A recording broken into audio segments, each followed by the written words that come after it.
अस्सलामुअलैकुम वरहमतुल्लाहि वबरकातुहू। सारे भाइयों का की हाल है? अल्लाह पाक सब सलामत रखे, खुश रखे।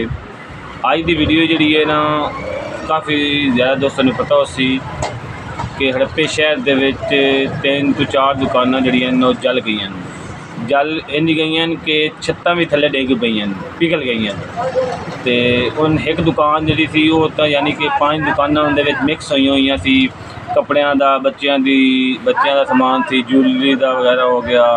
उस तो बाद वड्डियां के कपड़े सी, यानी कि मेकअप का समान, हर चीज़ का समान उन्होंने रखे हुए सी। बच्चों की जुत्तियाँ, वड्डियां की जुत्तियाँ, तो वड्डियां के कपड़े, छोटियां के कपड़े, 5-6 दुकानें यानी कि मिक्स की हुई सी।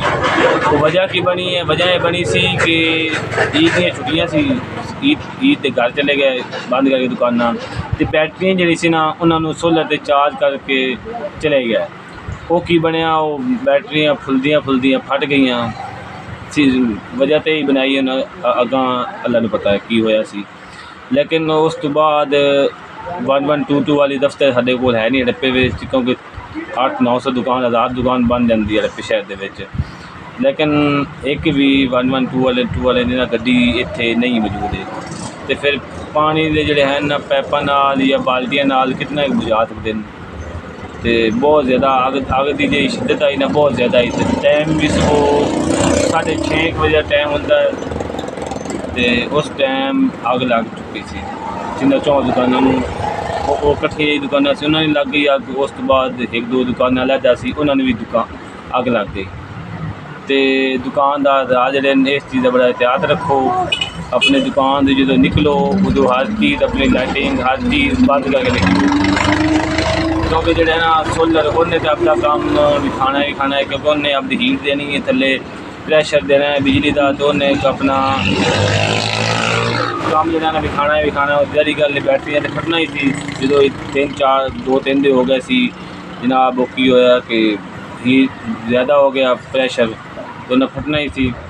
तो साढ़े हड़प्पे 1122 वाले तो है नहीं, असी उन्होंने कसूर बनाई है कि भी वो इतने मौजूद आ तो नाग नहीं बुझाई।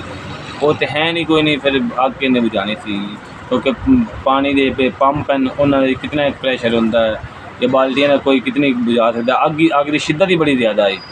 अल्लाह पाक उन्होंने सबर देवे, जिन्होंने बिजनेस आन बिजनेस खड़े करने बड़ी मुश्किल काम होता है। अल्लाह पाक उन्होंने सारे दुकान वाले बहुत हिम्मत देवे, मुड़ कारोबार शुरू कर। लेकिन कारोबार बड़े मुश्किल शुरू होते हैं, बड़ी हिम्मत करनी पड़ती है, बड़ी मेहनत करनी पड़ती है।